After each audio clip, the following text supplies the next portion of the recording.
anyị ji n'aka Chukwu abịama n'ụbọchị taa bụ mkpụrụ ike 11 n'ime ọnwa Nọvemba 2025 wee bịa ụbọchị Tuzdee bịa ụbọchị anyị ji azụ ahịa afọ n'ụzọ abịa na-anọ anyị na-azụ n'ala Igbo mụ nwa His Imperial Majesty Dr. Ambassador Prosper Chukwuka ezi Igbo gburugburu the second n'ụwa niile aka ji ọfọ Igbo niile Ezomiwu ukwu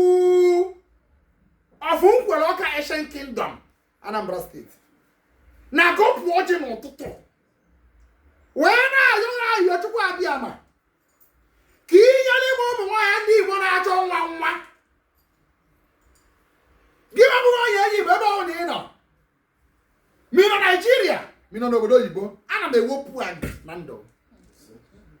wee na-ekwu na mgbe n'oge awa anyị na gọpụ ọjị a ihe adụrụ dị ime mụọlịa nwoke mụọlịa nwaanyị mụọlịa ejima ọ bụrụ na ị bụrụ nwoke onye Igbo mana ị na-atụwa nwaanyị ime ana m ewepụ nyanwụ uke na ndụ n'ụtụtụ wee na-ekwu na nwaanyị ọhụrụ imetụla aka ma ite n'oge awa nna gọpụ ọjị a ma ọ bụ nwunye gị mana ọ bụrụ nwunye gị ọ ga-adụrụ gị ime mụọlụ nwoke mụọlụ nwaanyị mụọlụ ejima ọ ga-adụrụ na mma n'ụtụtụ ọ ga-adụrụ na mma n'ehihie ọ ga-adụrụ na mma n'abalị ọmụmụ ka m na-etinye n'ime ndụ ndị Igbo n'ụtụtụ wee na-ekwu na ka anyị gwara ka ọle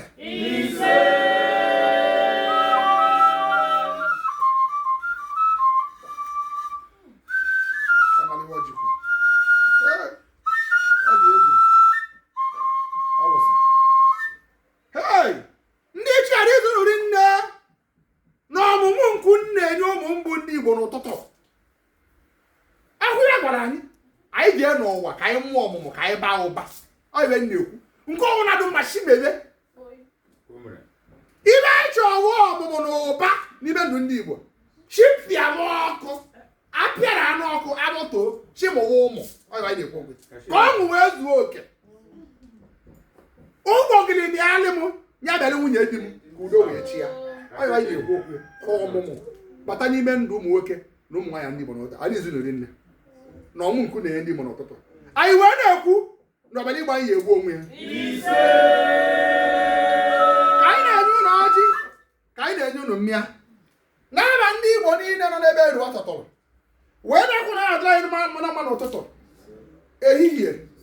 na abalị eji m ọfọ dị ile ndị wee bụrụ aka ji ọfọ Igbo niile